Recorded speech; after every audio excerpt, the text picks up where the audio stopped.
Bonjour à toutes et à tous, bienvenue dans les Chroniques de Marc, le rendez-vous qui vous dit tout sur des situations juridiques insolites, où le droit peut parfois se frotter aux situations les plus inconfortables. Aujourd'hui, une histoire digne d'un vaudeville, sauf qu'ici, tout est vrai.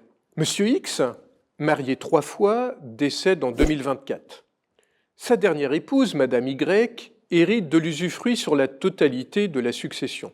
Tout semble clair, jusqu'à ce qu'un détail refasse surface. Monsieur X devait encore verser une prestation compensatoire à sa deuxième épouse sous forme d'une rente viagère de 1 400 € par mois.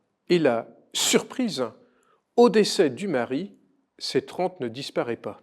Elle est prélevée sur la succession, conformément à l'article 280 du Code civil. La loi est simple, en apparence.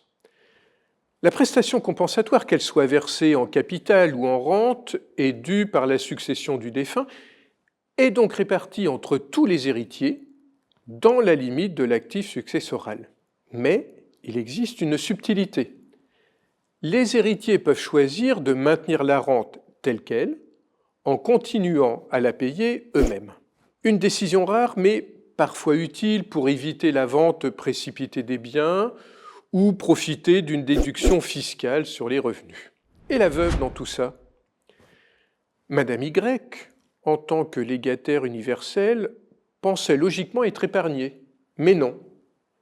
Certains ont cru que, selon l'article 610 du Code civil, l'usufruitier devait s'acquitter seul des rentes viagères. La Cour de cassation est intervenue pour corriger cela. Cette règle ne vaut que pour les rentes nées d'un testament, pas pour celles issues d'un jugement de divorce.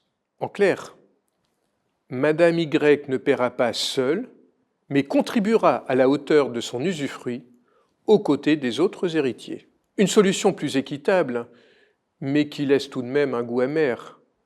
Payer la pension de l'ex-femme de son mari défunt. Ça ne vous aura pas échappé?